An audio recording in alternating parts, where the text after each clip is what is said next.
Alright, so let's really talk about what introvert really is. So what's up? My name is Devone and my channel is Social Observation, which that either means vlogs or short films or comedy sketches around social things that either I've seen or have experienced. So let's get right into the video. So it's gonna be a kind of really bad resolution, but let's get into it. So an introvert. So by definition, it's really someone who keeps a lot of things in, and that doesn't really express too much. Okay, so to me, I would be considered normally an introvert, like in real life, like to people who really know me, who really see me, right? Because I don't talk that much. I'm not really like the party person, this and all that. So, but let's really get into it and let's really get into why. So I think like being a introvert is like so much. It's like way better because you're able to think a lot more and you're able to observe a lot more, which is part of the reason why I can have this series and really grow this channel because the things I've seen and like the things like over time, the little like details that I've picked up and the things that I've really like figured out and just really observed and tested and like people watched and like behavior watched and just like interaction watched, and I've developed this little like whole system. So that's one of the biggest benefits of being an introvert.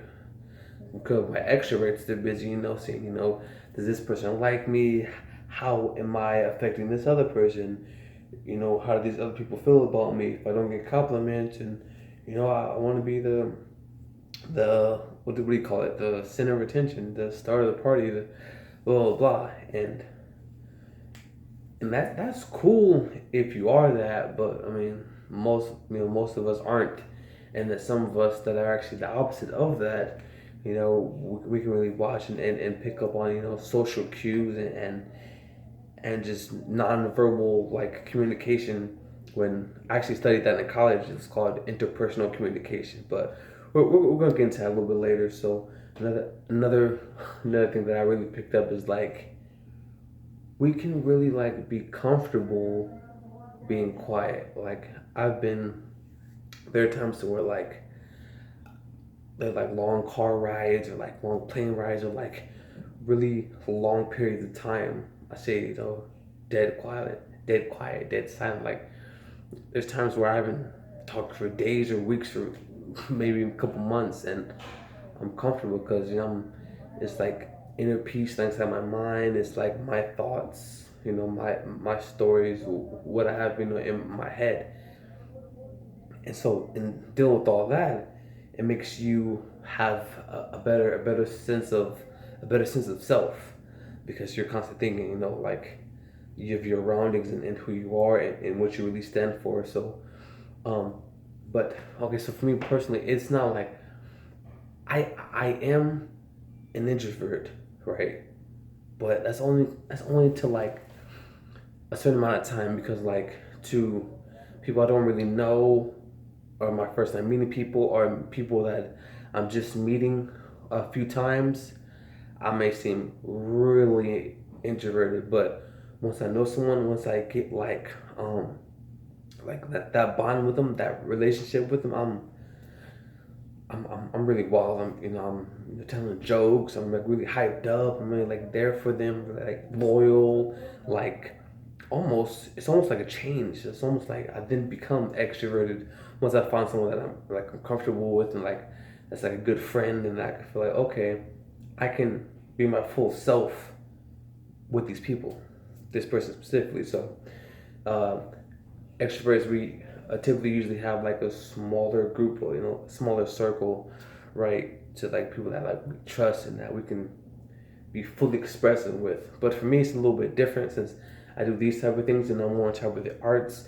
So it may seem like I'm a little bit more extroverted, but I'm not really at all. Like this is the most type of talking I do throughout the day, honestly. But so not to make this video too long, this is just a couple little like tips and my observations of part of this whole new rebranding of social observation. And if that's a real term, well, of course it's a real term because it's observation, the social behavior. So of course that'd be a real term. All right. However, so to make it end this video, let's review and let's wrap it up. So introverts are usually a little more quiet, but a lot more like observe. What do you call it? Observative? A lot more observant. So they're gonna watch. They're good at like more reading people, social cues, that whole type of thing. So like that's why usually more like the smarter people, like the scientists or like the geeks or nerds. That's why they're not really like having the whole like social aspect. That's why in the media they're more perceived as like the nerds or quiet people, shy guys, all that. But as far as intelligence, they excel. I'm on the top. So me, I'm trying to find that balance, and I think that's the key to life, just figuring that balance of like having the intelligence of an introvert and with the like the social, like not social dexterity, like really the just I guess the confidence, the social confidence of like an extrovert, and having those two together, it's like boom, it's like where we all want to meet. It's like that middle ground. But anyways, I've been talking for way too much. All right, guys, listen to more of my videos. Sorry you had to see a really dark video, but peace.